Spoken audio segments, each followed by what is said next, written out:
Good afternoon, everybody. Good afternoon. I am Dr. Jenkins. I'm the library director, Townsend Library here.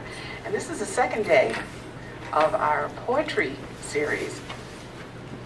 It's performances by the employees and staff of the New Mexico State University Alamogordo little campus, our little group here.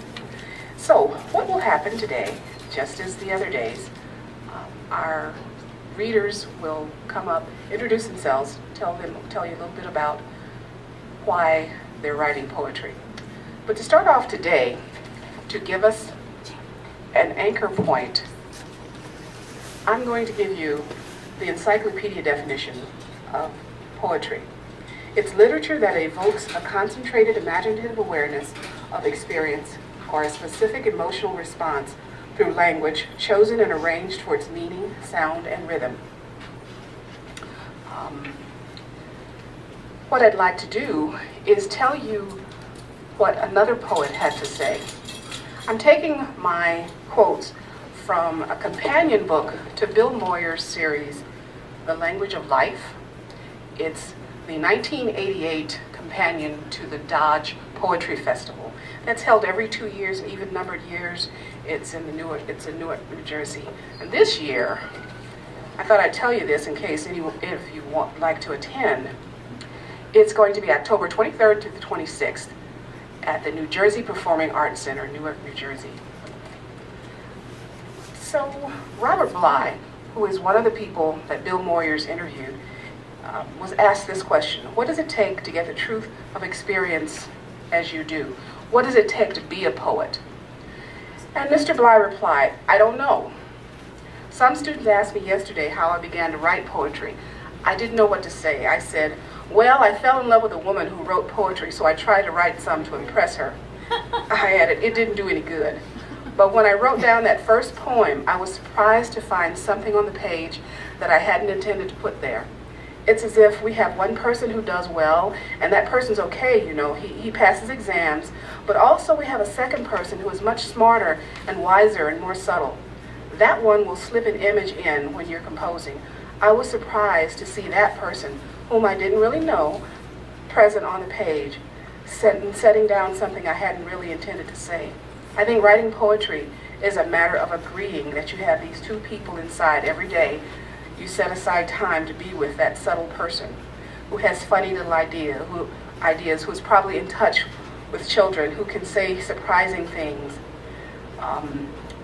So moreover, when you're writing a poem every day, you can't always write out of your best side. If you're writing one a week, you can, but if you write every day, you don't know what's going to happen. So now, I want you to hear what our family, our NMSUA family, have to say for themselves, and we can decide which side of that person they're writing from and who we're going to hear from every day. So the first person up is going to be Grushenka. Hey, Grushenka.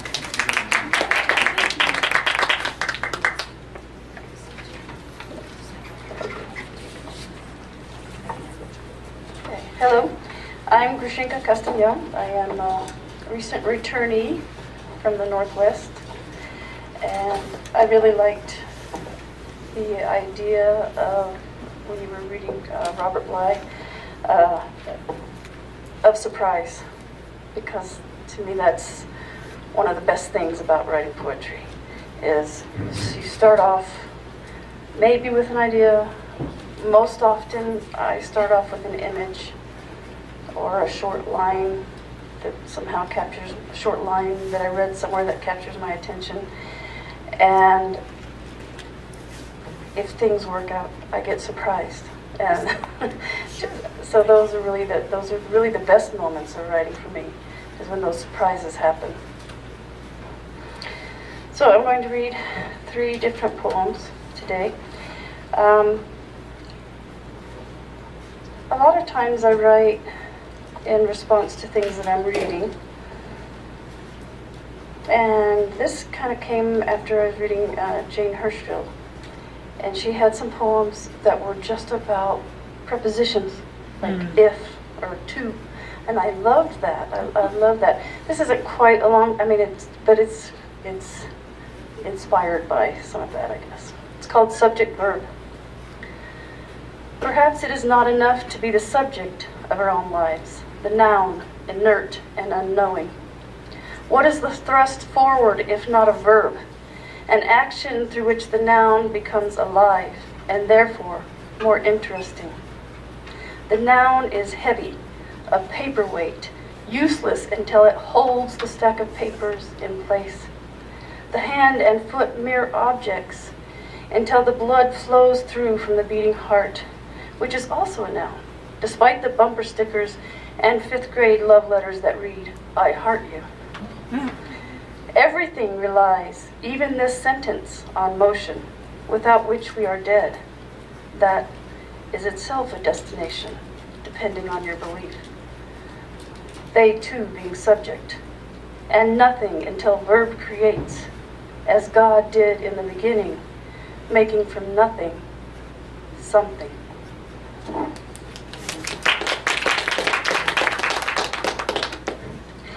This next one is called Words. I don't really remember how this came about, but I think it expresses a sort of love-hate relationship with writing that most writers that I know seem to have. Words. Did we caress the contours of sound, the voluptuous curve that held us even after the lovemaking was over and we lay spent on the bed, pools of sweat on our chests? Did we turn our backs, refuse ownership because they had become crippled and ugly, gnarled like arthritic hands into impossible shapes we could not recognize as our own? Did they cry in the night, wake you from a dream where the scripts to universal stories hid among the shadowy faces of all those you love? Did you walk among them, claim kinship, clasp their shoulders with strong hands, search faces for the clues to your crooked nose, broad shoulders, scattered heart? Did you, when they came to you, spread your arms as eagle wings, gather them next to your eagle heart, peck affectionately at their neck until the flesh opened, exposing sinew and bone connected in flight? Did you, when they refused to come, howl from some guttural longing, lope across Arctic expanses in search of the word, the nourishment of empty pages that scatter behind you in the wind, the moon a cold cousin to your loneliness?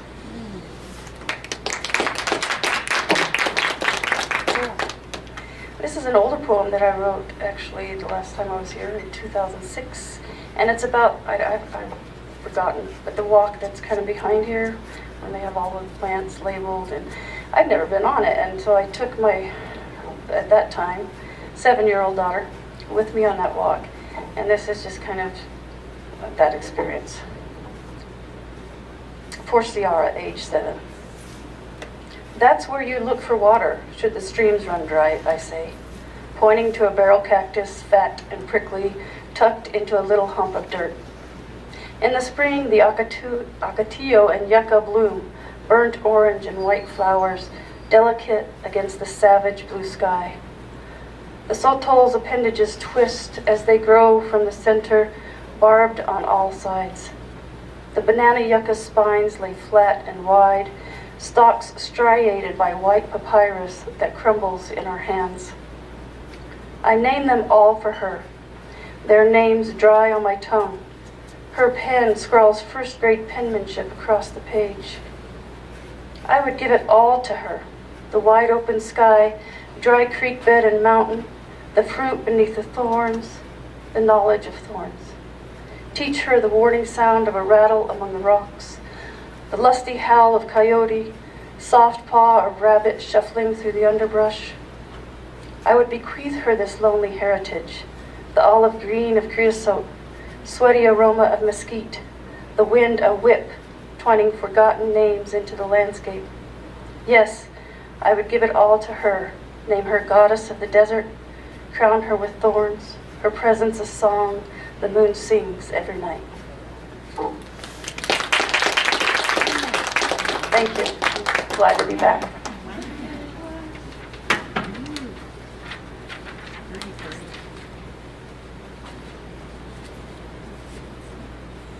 And Grushenka, we're glad you're back. I'm Mary Ellen Keith. I guess I started writing poetry back in high school after I read some Shakespearean things. And I absolutely fell in love with the sonnet form. And I would work and work and work to write lovely things about whatever young man I happened to have a crush on at the moment. I did outgrow that, I hope. Never. I don't know. I'm not sure. So then I went on and did other things. But ever so often, as Dr. Hill mentioned yesterday, there's a little twitch of something and all at once you go, oh. And today I'm going to read to you one fairly long poem and one very, very short one. The long one started in East Texas with an odd experience that was really quite indescribable, so maybe that's why I tried to turn it into a poem. I finished it on the mountain here in Cloudcroft when I began to watch what the pine trees did, that they really grew like a little flower, a pine cone. So this poem is A Song of the Seasons. One winter morning, when the sun was gold in the east and the air was crisp and cold, the tall trees on the hill sang praises to the living God, and they let me listen.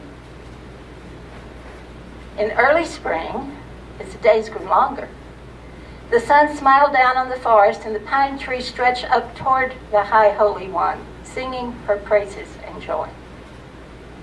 Spring rains came in swirls of wet showers from dark clouds that sparkled and bristled with glows of lightning and flashes, syncopated by drum rolls of thunder and arpeggios of wind that ruffled her long needle leaves, whispering her all. The pine tree received a gift of great joy, a floweret on the end of each branch, growing with every rain-filled, sun-filled day, a green and golden flower that blossomed and ripened, a pine cone. As the days grew warmer and longer, her friends joined the song. A redbird came in the morning to sit and twitter as she perched in trill soprano, while the doves cooed in alto, sharing their love song. In the evenings, when the showers had passed, and golden streamers in the western sky, and billows of mauve in the east, the frogs in the pond turned up allegros with harmonies of chirpings and trillings. A full summer sun shone down on the woods. The berries grew ripe in the path, a feast for the birds and the bears. A woodpecker paused at the pine tree, looking for lunch, rapping staccatos in riffs. A fog in the valley, a mist in the hills, gave hint that autumn was near. The pine cone was full, rich, ripe, and brown, with life that was ready to start. Clouds rushed blue from the north, bitter with cold. A fierce wind flew shrieking and screaming, calling the tree to its dance. Bending and stretching, she reached up to its touch, joining in with the song, howling and crying, sighing and groaning, moaning and mourning, and dropping the pine cone. Then came the rain, followed by snow. The pine cone was buried and lost in the floor of the forest. Forgotten, it thought it was dead. Under a cold winter moon, the wolves sang at night. Black in the shadows, the crows cawed by day. Alert to the cries of the wind, the mother tree sighed with each gust. Rain turned to ice that sparkled, glittered, and tinkled like bells made of diamonds. But the pine cone slept through it all. Then, when spring came again, a shoot of pure green sprang up through the earth where the pine cone had fallen. The mother tree smiled, again singing praises. The seasons rolled past, the days turned to years. Together they sang, joy, glory, and praise to the High Holy One.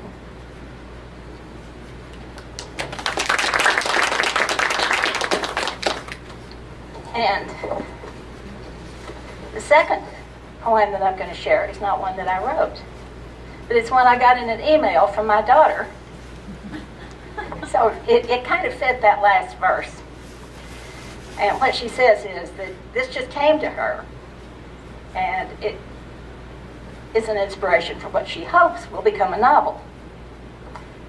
We've always known, we always will, the depths our soul can reach. Our love surpasses time itself, and space a place to meet.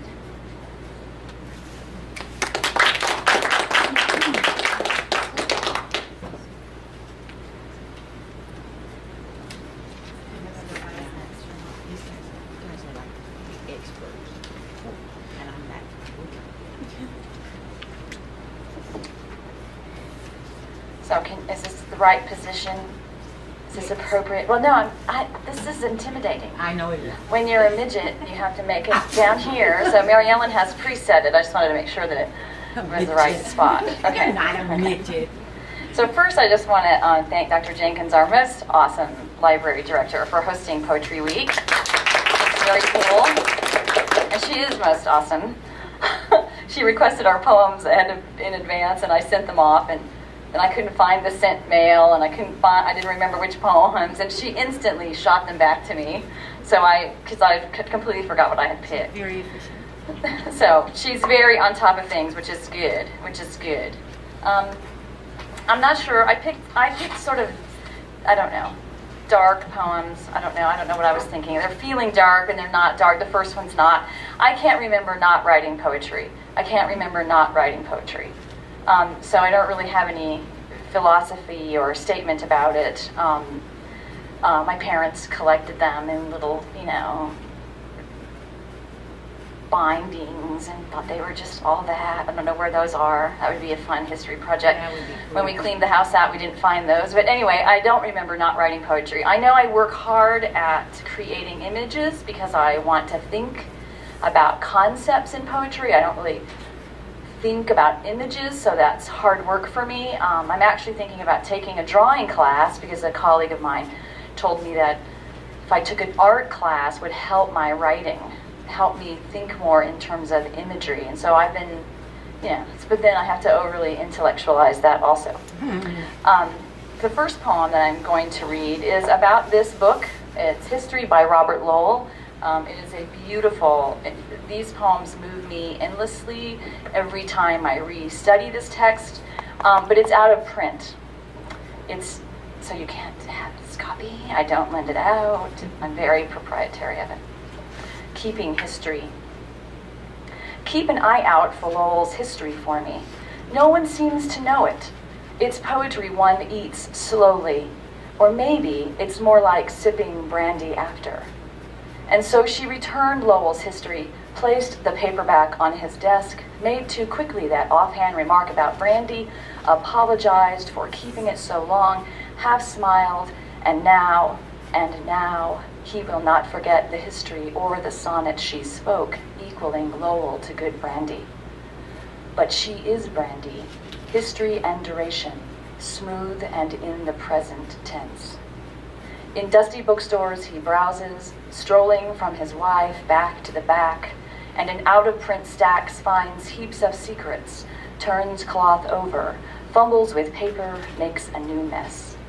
And with the dust, she and her Lowell sonnets pass through him, a graze of skirt hem, lipstick halfway off from nervousness or seduction, needless fussing over windswept hair.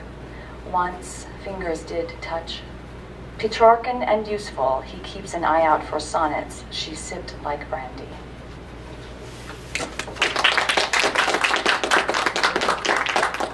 Okay.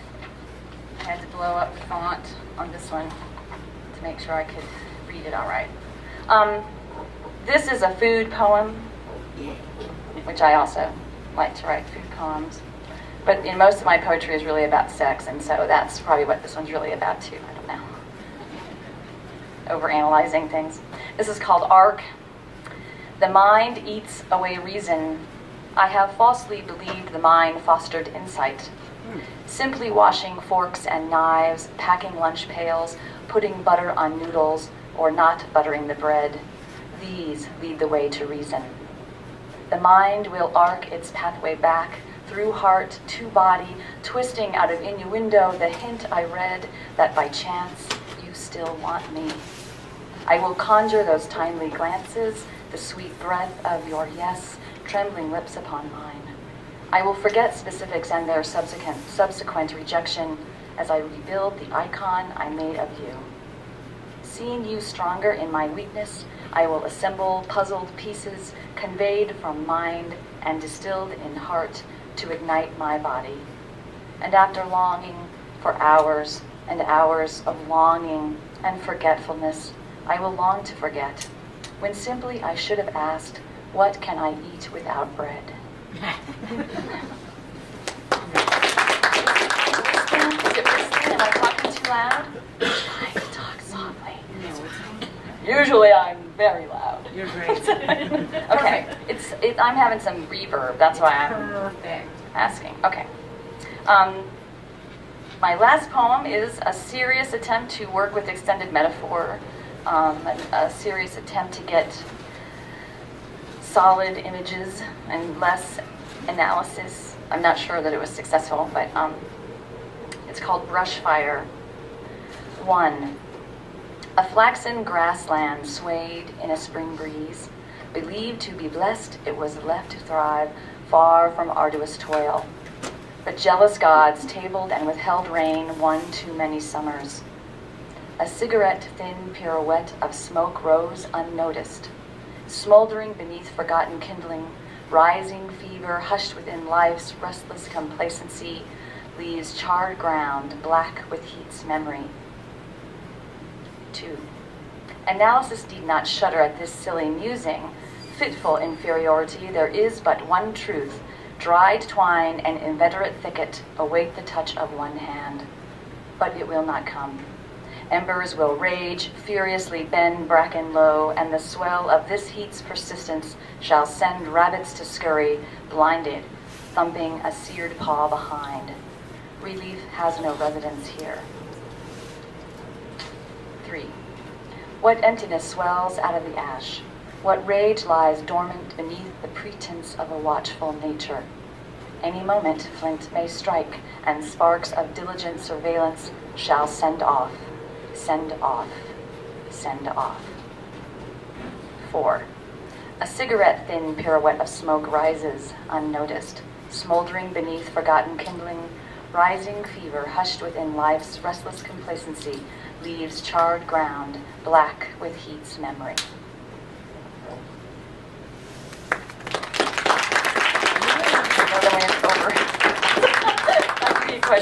That could be a question. Anyway, thanks everyone for coming. I think we have one more. Well, I'm really intimidated now. You guys have a lot of really nice phrases and words. I'm really scared. I said yesterday I do poetry, been doing poetry a lot. I like how words look on a page. And then I talked about those little snippets of emotion. So I get those and then I have to put them down on paper. This first one, I was in the Walmart parking lot in the car waiting for my husband. And I saw this girl by the doors. And I got sad all of a sudden for nothing. So this is the poem. Like nothing, she stands outside Walmart, 2 little kids tucked between her legs, clutching a plastic bag, a plastic purse, and a baby carrier. She is young, she is old, she is black, she is white, she is brown, and she is proud. And she is defeated. And the people, they push and shove through the shiny sliding doors like nothing at all. And I was very sad.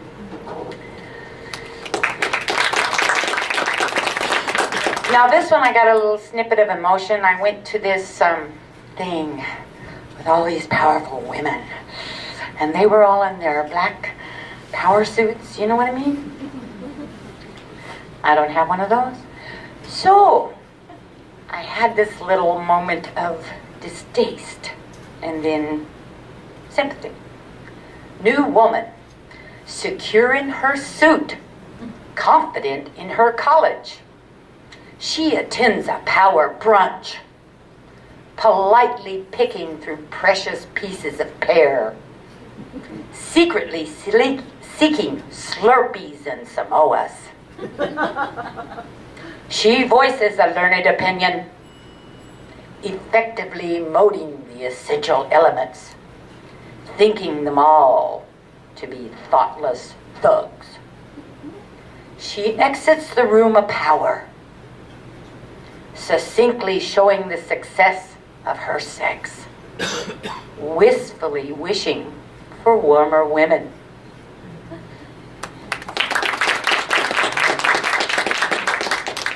Now, I like how words look on the page. You would have to see this one.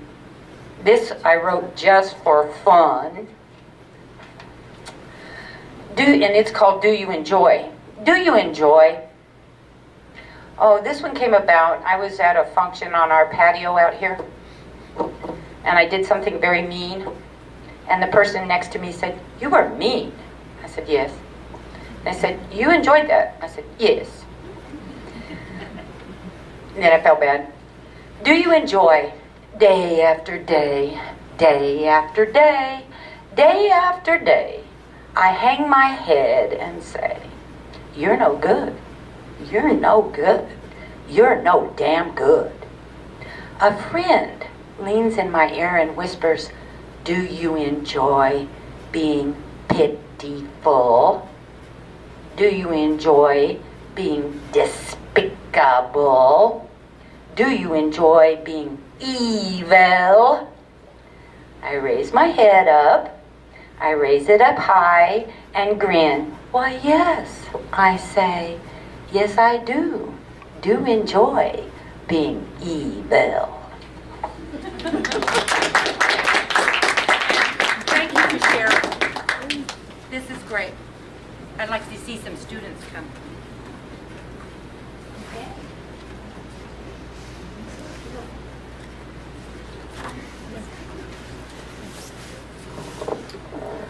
All right, not a bad showing for our second day out, I think. I'm pleased with how everything's going so far.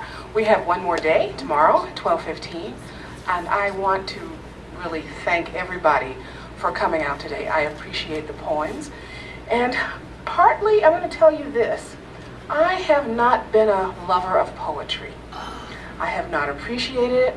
I have not read it since those days in school when we were told to memorize it, and being a good student, I memorized it. So a lot of this, I'm doing a lot of stuff for Poetry Month and for poems in general. And I said at some point to myself, it's just silly not to appreciate poetry. I can't say that anymore. I've got to stop saying that. So a lot of this is for me, so that I can hear people doing their own works and gain an appreciation of it that I have not had before. And I like to hear people doing their own stuff. I like to hear performances. I like the live interaction that you get. And so perhaps next time we'll be a bit more, next year we can be more ambitious with this and broaden it out. We'll look and see what else is going on out there in the campus world, and perhaps not be in conflict with so many other things. But I enjoyed everybody's poems today, and I want to thank you very much, and hopefully you will participate with us again. I want to put in a bid now for the poetry book that I'm soliciting entries for. Hopefully we'll have it together. Well, I know if I get the poems, I will have it together by Roundup. And so there's a link page to send me an electronic copy of your poems. Everyone who has participated in the performances this week will have a special chapter. And I'll write an introduction just for them. So go to the library homepage, submit your poems. This year, it's just for faculty, staff, and other employees of the community colleges, Grants, Carlsbad, Alamogordo, and Doñana. We'll see what happens next year. We might be able to expand it a little bit more to include other works. But this year, it's just for you. So thank you again, and hopefully we'll see somebody tomorrow. Thank you.